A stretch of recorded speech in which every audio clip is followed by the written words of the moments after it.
Hey everybody, this is Yule, owner and proprietor of Fantastic Comics in Berkeley, California.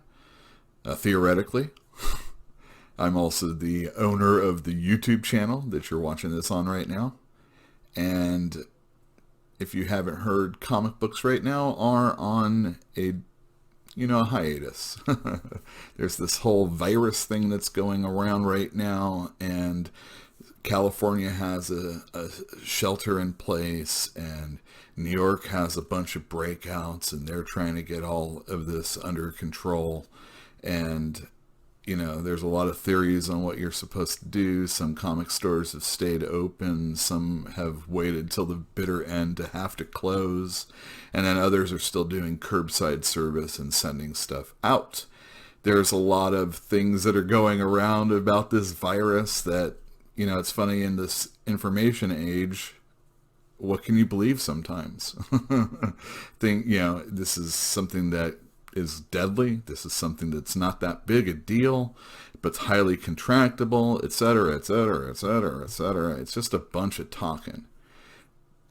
We decided to close up because that's what we're supposed to do, and it's hard to bite that bullet. You want to sell comic books. I want to sell comic books all the time. I love comic books, and I want people to know about it. And that's why we're doing these videos. That's why I've been going on chats and other YouTube channels, just to kind of, spread the word about it. There's things that are, old. When we get back to selling comic books, it's going to be a hard time for a lot of stores to just take on all that stuff that's been building up. And even though Diamond said that they're not going to receive stuff from Marvel and DC, that means there's going to be a lot of time in between you getting new books and, stuff continuing with stories that you've been reading. So there's going to have to be people reading older things if they like paper materials, in their hands. There's a tactile sensation you get with comic books that you're never going to get with digital. And I know there's a lot of people that are really championing digital, but it isn't for me. And I think it isn't for a lot of comic fans. And I'm not trying to just, be old and fuddy-duddy and, not pay attention to, the future or anything like that. But comic books have been the way they are since the day they were. There's advances that occur and little gimmicks and things here and there. And it is nice to be able to have everything digital so that you can have a cheap alternative. But it is just that. It's only an alternative. If you like sugar and you have saccharin, there's a difference. You have to admit it. You can live with it that you're not having sugar anymore, but it's not sugar. And that's what digital to me is. It's just, saccharin. It's for drinking a Diet Coke. If I can't have a Coke, I really don't want a Diet Coke either. So, I don't know. That's a little bit of a little rant there. I hope you enjoy this comic that we're going to be showing to you. It's Fish Police #1. I read this when I was a kid, and I thought it was fantastic. We'll talk about more in just a moment, but if you at all are interested in helping out Fantastic Comics, you can follow us on just about every social media there is out there. We also have this YouTube channel. Subscribe, like, hit the bell for notifications. We always have a live show every Tuesday night at 8, and usually it's talking about new comics that are coming out. Also, we have a Patreon page. If you at all are interested in dropping a buck, we don't offer anything other than what we're doing right now, but who knows? There's always the future. So sit back and enjoy Fish Police #1. All right, everybody, we've got Fish Police #1. It came out originally in 1986 from Fish Wrap Productions, and it cost originally $1.50. It is a black and white comic book on newsprint, and I don't know, there's like 32 pages in this. It's a pretty good deal for $1.50. Back in the 80s, it was often mentioned that if you published a black and white comic book, it immediately did 20,000 copies, and this is primarily because of the success of Teenage Mutant Ninja Turtles, which spawned a bunch of knockoffs and probably is still to this day. When you think anthropomorphic characters, I know the Turtles aren't, but let's just say when you think anthropomorphic characters, often these are the people that come in your mind, the Turtles. We've got also books that came out during this time period. We've got Cerebus, there was adolescent radioactive black belt hamsters, and then there was like just a ton of those types of things. Dark Horse Comics did black and white comics. The one I remember reading the most at the time was Boris the Bear, and he was going around Rambo style and shooting up all of these anthropomorphic, mutant, generic, geriatric, so on and so forth type of characters in the book. Anyway, black and white independent books, this is where it was at the time. And Fish Police was no different. So we start off with our main character, Gil, who is getting home after getting groceries, getting ready to start his day of work. And he exclaims how he is upset about stairs and having to use them as a fish. And often I kind of wonder when I'm reading underwater comic books, like Aquaman or Submariner, they often are being seen, maybe like drinking wine from a goblet or living in a place where there's bedding and stuff like that. And it's always a strange thing to try and like wrap my brain around. How are these things not floating in the sea? You're surrounded by water, right? Water isn't just sitting in one space. Air moves things. Why wouldn't water? So this is one of the things that's always funny about Fish, Aquaman, again, Submariner type comic books. And here we have Gil in 1986 questioning what's this going on here? Anyway, he gets to his apartment and he is held by gunpoint at what we're going to call the femme fatale for the time being. So this comic is obviously very noir style. It's black and white anyway, and it's got a police theme. You start off with, the guy getting into his apartment and meeting a woman there, and she has a problem for him, and that's basically everything that's going on. I like how he says right here that he wishes that she could have used a credit card to break into his apartment because, the locks are kind of stinky. So here we have this woman, and she has a problem. There's this organization called Squid, and she has an uncle that's developing this drug that might be able to make fish breathe in water or in air outside of water, maybe growing legs. And that's something that clicks with Gil for a second. He's already mentioned legs, and it's just something that's on his mind. Anyway, he's trying to get this chick drunk. He's really into her physically, but she just wants his help. Anyway, so that's what's going on here.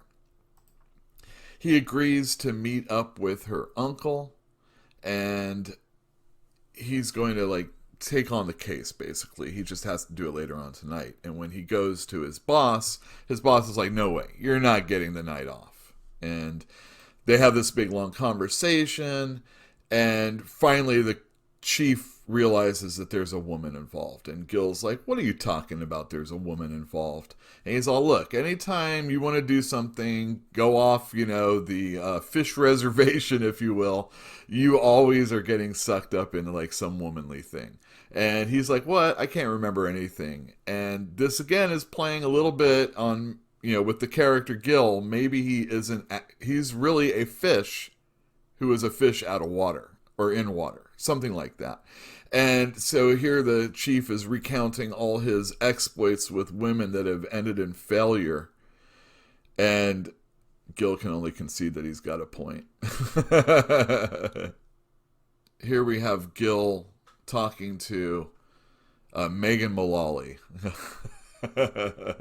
If you want to check out that, you got to put on headphones at the end of this video. There's a little bit of a Megan Mullally interview that I just can't figure out how to. You know what? Let's just run it right now. Let me ask you something. Intriguing. I'm reading your bio of all the different things you've done, productions and movies and theater, and I see something called Fish Police, and I couldn't find anybody that knew what that was. What is that?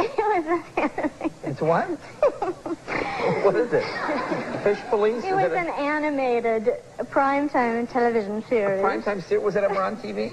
Well, it certainly was, Jay. For Really? 3 episodes. Really? Um, Fish Police. 4. And what, were you one of the fish?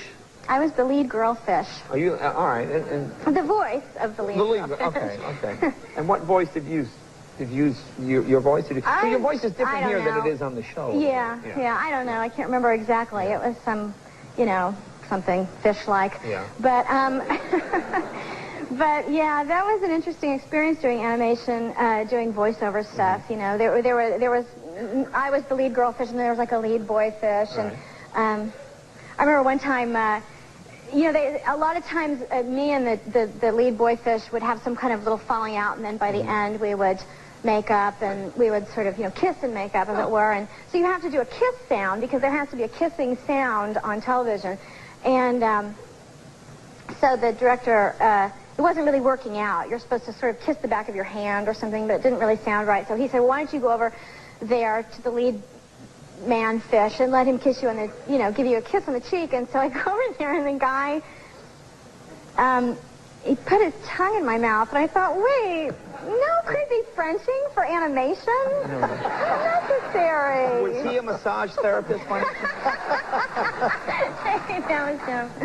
Yeah, so it was a little odd. One of the things I really like about this comic book is that there is a comedic angle to it. There's visual humor. There's thought balloons about, what Gil's going through, and it's a little silly. I enjoy this along with the black and white artwork. There's simple lines, but it's not lack of artwork. This is really good stuff, and I highly recommend it. Anyway, the chief says you aren't going to go do what you want to do, and he's all, don't do any more secret missions with women. And then Gil goes and talks to Goldie.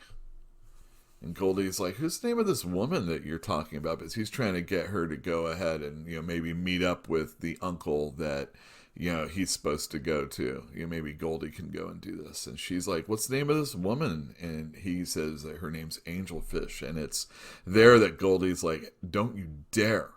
You got to stay away from her. She's danger. Just stay away. And of course, Gil's kind of like, you're kind of cute when you're jealous. And then again, with the visual humor. And I like how you're going from the back to the front, and then she's gone. She's like, took off. She's not down with Gil. Not that way, at least. Anyhow, Gil is at the restaurant, and just before he meets up with his contact, there's this octopus that's trying to, warn him away, or not even warn him away, give him some other instructions. And then when he leaves, here we have this comedic bit again where he's like looking under the tablecloth, and it's then that he meets the uncle. And Gil's very interested in the drug that this guy's offering. And all he wants in return for that drug is his niece. And he's like, but you already got your niece. She just came to me. And then he's like, no, I have another niece. And she works she's a receptionist at your station. And so he wants Gil to go and get her to, for whatever reasons. Anyway, we see in Castle Squid, this is a nice little establishing shot of where the bad guys are. I like this part here where we first see them, our bad guy. And, he's just lighting a match to light a candle. Pretty cool effect. Like his look, pretty sweet. And then we find out, oh my gosh, Angelfish is involved with him. That's horrible. And Gil's being set up big time. And here he is having a conversation with Goldie. He just wants to go and meet up with her and take her out for an evening to apologize for the way he acted. And she's okay with that. And then he gets right on the phone and he starts calling Calamari, that's the uncle. And he's like, all right, I got it taken care of. It's going to be at this time. And then the dude hangs up on him. So, That's our very first issue of Fish Police. I think that's a pretty good hook to get people to want to read the second issue. I think it's pretty good as far as wanting to read the first issue. I've left a lot of things out, but the main story is what I've told you. So, I love this book. I've read it a bunch of times, and it didn't take much for me to remember what was going on in it. Character names, not so much, but when you're just using angelfish and Goldie and, calamari, I guess I just need to know a little bit more about fish. Here's some fake letters that were in the back of the book. So this is part of the 32 pages. Kind of these guys making fun of themselves. Steve Moncouse is the creator and I think writer of this. And Paul must be the guy who was helping edit it or publish it. Anyhow, I like the fact that it's in Richmond, California. That's not far from me. Maybe if he's still around, we'll talk. If he lives. I don't even know. It's something I'll have to look into. I hope you liked this video. If you did, then Fantastic Comics is available to you on all forms of social media. We also have a Patreon page, so if you feel so inclined and have a buck or two or maybe more to give us, any little bit helps, and we appreciate it a lot, especially in this time. Thank you very much for tuning in, and we will see you next time.